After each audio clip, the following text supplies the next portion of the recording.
Novo alerta de emergências contra desastres naturais deve entrar em operação até dezembro. E você vai ver também. Receita abre consulta ao primeiro e maior lote de restituição do Imposto de Renda 2024. Sobre a taxação de compras internacionais de até $50, Lula diz que tendência é vetar a proposta. Enem dos concursos é remarcado para o dia 18 de agosto. E ainda, Israel autoriza a retomada das negociações para obter a libertação dos reféns em Gaza. Essas e outras notícias você confere a partir de agora.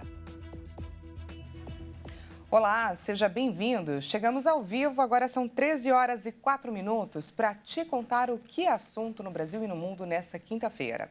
Vem comigo.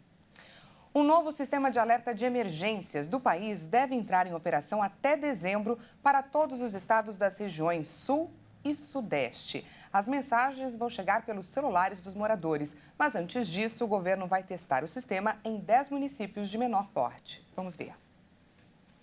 O aviso vai chegar pelo celular dos moradores em formato pop-up, que se sobrepõe ao conteúdo exibido na tela, interrompendo o uso do aparelho para a leitura do alerta de emergência. A mensagem não requer um cadastro do usuário do celular. Os aparelhos comprados a partir de 2020 já são compatíveis com a tecnologia, que vai funcionar em redes 4 e 5G. Os novos avisos vão ser mais invasivos, com sons e mensagens na tela para chamar a atenção, e os SMS também devem continuar em uso.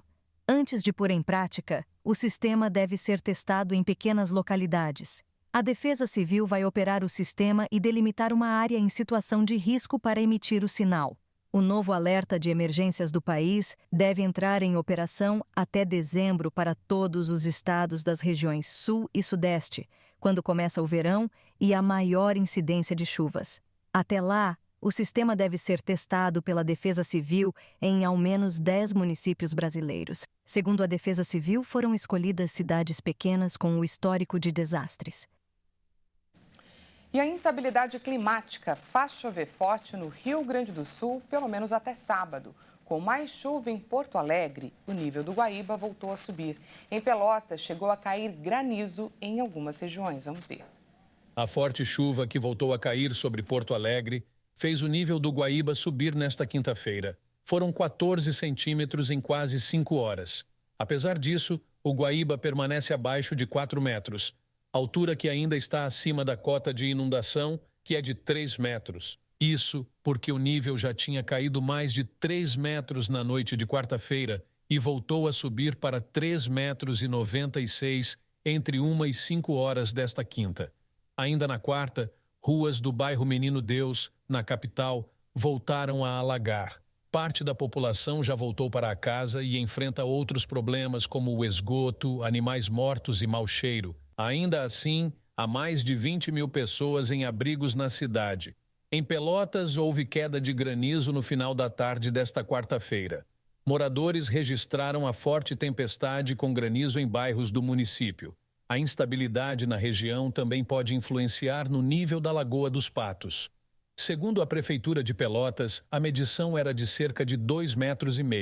O Instituto Nacional de Meteorologia alertou para a previsão de temporais entre esta quarta e quinta-feira no Sudoeste, Centro, Sudeste, região metropolitana de Porto Alegre, Centro e Noroeste do estado. A previsão é que a instabilidade climática deve predominar em Porto Alegre e outras regiões do estado gaúcho, ainda nesta sexta-feira. Os motivos são uma frente fria que atua no oceano e uma área de baixa pressão atmosférica que se movimenta sobre o estado em direção ao litoral. Já no sábado, a tendência é que o tempo firme, mas há previsão de que as temperaturas despenquem, com possibilidade de geada nas regiões da fronteira oeste e campanha do estado. 1h08, gente. É sobre essa frente fria que deve se estabelecer no Brasil até esse final de semana que a gente conversa na nossa entrevista de hoje.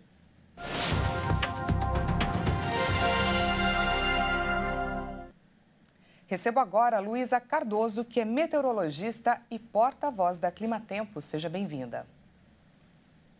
Boa tarde, muito obrigada. Prazer estar aqui com você. A gente que agradece a sua disponibilidade.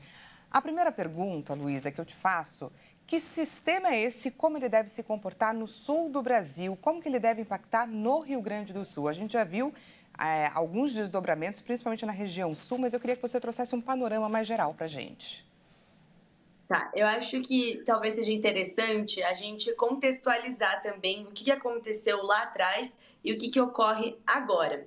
Antes, a gente tinha uma atmosfera bloqueada ali em áreas do centro-oeste, do sudeste, significa que esse bloqueio atmosférico que ficou bastante tempo sobre as áreas mais centrais do Brasil, ele impedia com que as frentes frias que passassem pelo Rio Grande do Sul continuassem o caminho normal delas. Então, o que acontecia é que as frentes frias ficaram estacionárias sobre o Rio Grande do Sul e foi uma sequência de frentes frias que trouxe diversos temporais. É claro, a gente teve 2 episódios mais marcantes nessas últimas semanas sobre o Rio Grande do Sul, e a chuva ultrapassou a média climatológica por muitas vezes. O que significa isso? Chuva que aconteceu em 5 dias, que era para ter ocorrido ao longo de um mês inteiro. Na verdade, teve até alguns municípios que tiveram essa chuva de mês inteiro equivalente para 3, 4 meses. Então, a gente está falando de muita chuva mesmo, que deixou a situação do Rio Grande do Sul em emergência, o solo completamente saturado. E por isso que a pancada que chega agora preocupa, porque ainda essa água não foi escoada, os níveis dos rios estão altos, não tem absorção dessa água. Então, qualquer chuva que chegue agora pode trazer novos transtornos, alagamentos, enchentes, novos deslizamentos de terra. E o que está acontecendo de sistema agora? Como a reportagem bem disse, tem o deslocamento de uma frente fria, agora em direção ao sudeste. Agora ela segue o caminho normal dela, porque não tem mais aquela atuação do bloqueio atmosférico, porém, essa frente fria ajuda a manter, a reforçar as instabilidades sobre o Rio Grande do Sul.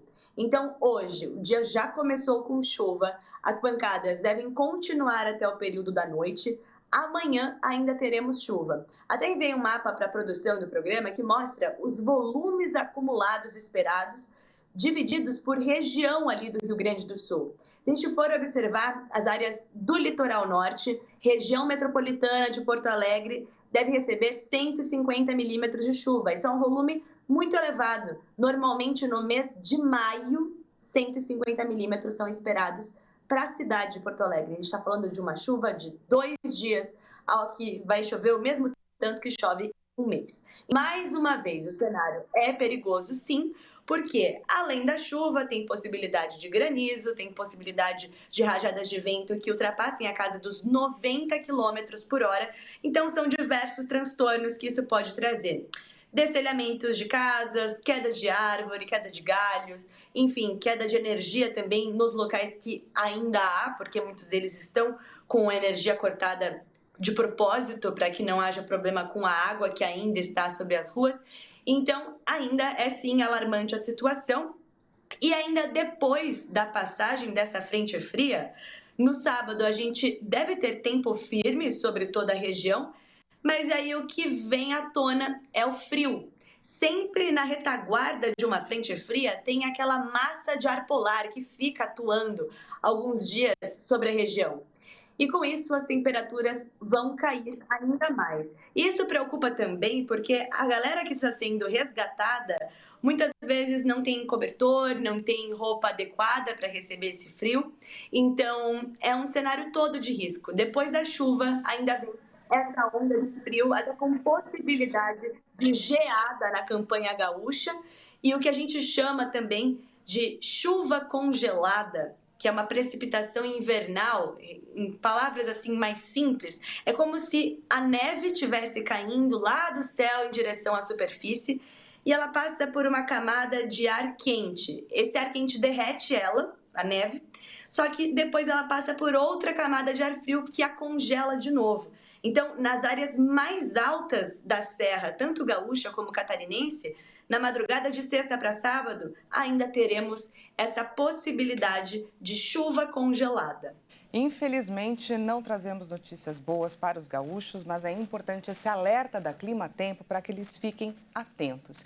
Conversamos com Luísa Cardoso, que é meteorologista e porta-voz da Clima Tempo. Muito obrigada pela sua participação. Posso só dar uma última complementada? Claro, pode. Rapidamente. É só de que a gente entra para falar notícia ruim, né? Mais no quesito de alerta à sociedade. Mas a notícia boa que eu posso trazer é que os mapas da próxima semana já indicam a redução dessa chuva. A chuva vai ficar concentrada apenas no litoral e não terão volumes acumulados elevados. Então, a esperança, o respiro, fica para a próxima semana. Ventos bons vão surgir. Muito obrigada, viu? Falamos com Luísa Cardoso. Muito obrigada pela sua participação aqui com a gente e até mais. Até. O governo anunciou hoje uma nova data para o Concurso Público Nacional Unificado, ou como já estamos familiarizados, o Enem dos concursos. Segundo o Ministério da Gestão, a nova prova será no dia 18 de agosto em 228 cidades do país. Vamos conferir. As provas do Enem dos concursos, que inicialmente aconteceriam no dia 5 de maio, precisaram ser adiadas por causa das enchentes no Rio Grande do Sul. A nova data, de acordo com o Ministério da Gestão, ficou para o dia 18 de maio. Todo o montante de provas que estava no estado gaúcho foi recolhido e enviado para um local seguro. No total, mais de 2.100.000 pessoas se inscreveram para participar do Concurso Público Nacional Unificado. Os candidatos vão concorrer a 6.640 vagas em 21 órgãos do governo federal. Para os candidatos, um novo cronograma completo será divulgado em breve.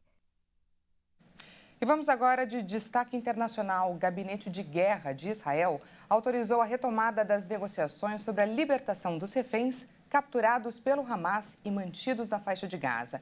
Essa medida foi tomada após a divulgação de um vídeo na quarta-feira, ou seja, ontem, que mostra o momento da captura de mulheres soldados israelenses no fatídico 7 de outubro. Vamos ver.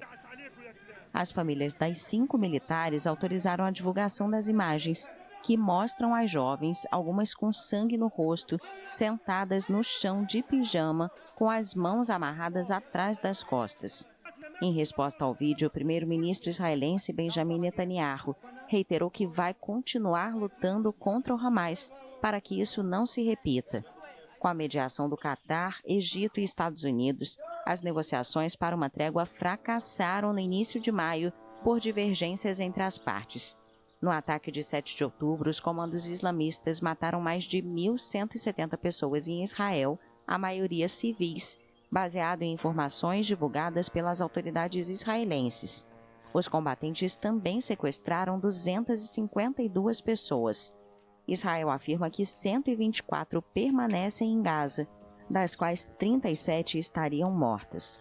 Em resposta ao ataque, Israel prometeu aniquilar o movimento islamista palestino e iniciou uma ofensiva contra a faixa de Gaza, território governado pelo Hamas.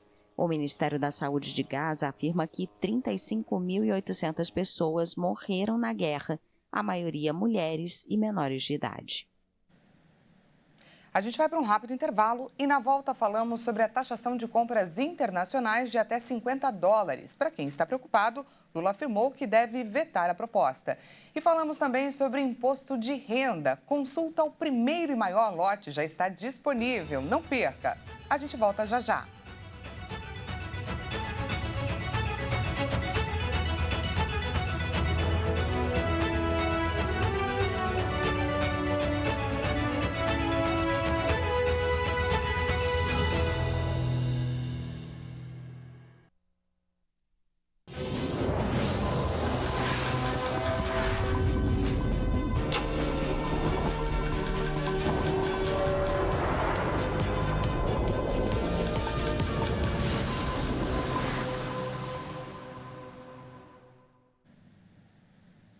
Uma hora e 19 minutos, estamos de volta com mais notícias para você.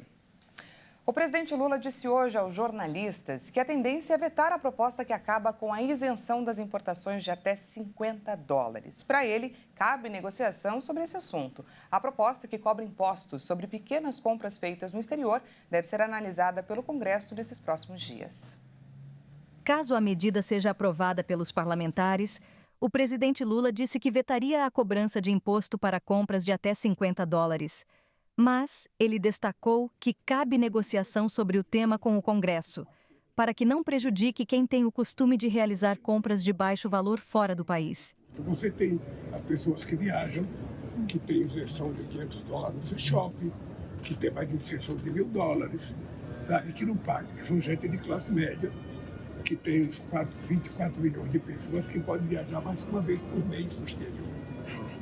E como é que você vai proibir as pessoas pobres, meninas e moças que querem comprar uma bugiganga, um negócio de cabelo, um negócio... Eu, quando discuti, eu falei, tua mulher compra, minha mulher compra, tua filha compra, a filha... E todo mundo compra. Chegou o presidente lá. A filha do Lira compra. Todo mundo compra.